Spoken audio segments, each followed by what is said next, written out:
Ay, Jutang Genemes. Hindi kami magkikita noon, di ba? Takot lang Jutang Genemes naman. Well, we don't know. Kasi alam mo naman yung babaeng yun, predated yung mga pictures.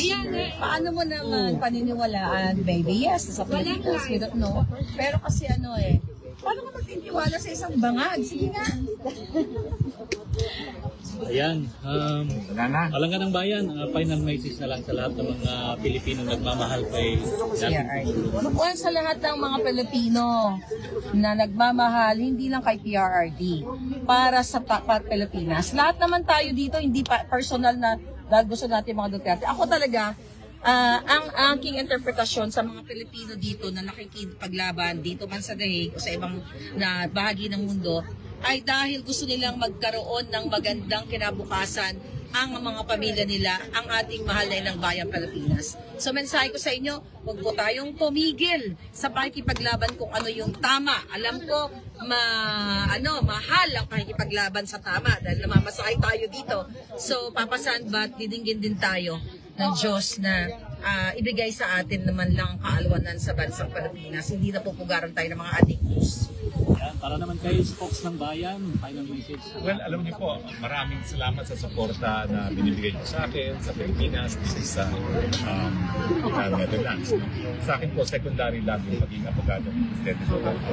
Sumunod mula po, sinuportahan natin ang Presidente Duterte dahil tama ang kanyang naging pamumuno sa Pilipinas.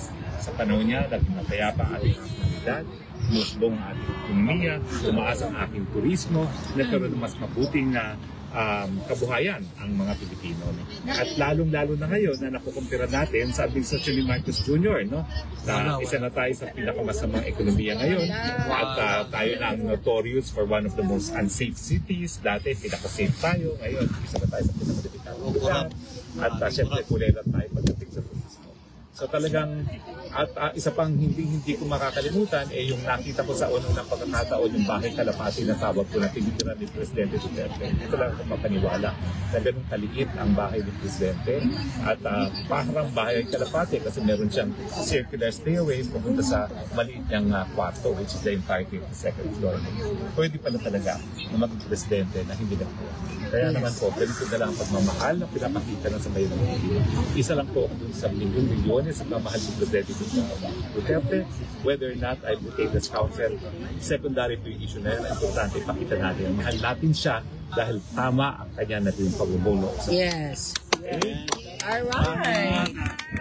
Well, anyway, naabangan po natin ngayon ang paglabas ng pamilya kasi kakaiba ito ha, nasabay-sabay sila. So, this is the first time na nagsabay-sabay si VP, si Ma'am Anilet at si Kitty, no, na bumisita. At meron pang kasama na taga-embassy si Ma'am Anilet, no? Parang consular visit siguro ang ginawa niya. No? So malalaman natin bakit kaya sila nagtulong bilang isang pamilya. Kung hindi masyado personal. Siyempre, re-respetuhin din natin yung privacy ng pamilya. But I'm sure, pagkatapos ng meeting ay magsasalita at magbigay ng updates. At abangan po natin yung update. Okay? Abangan natin. Alright.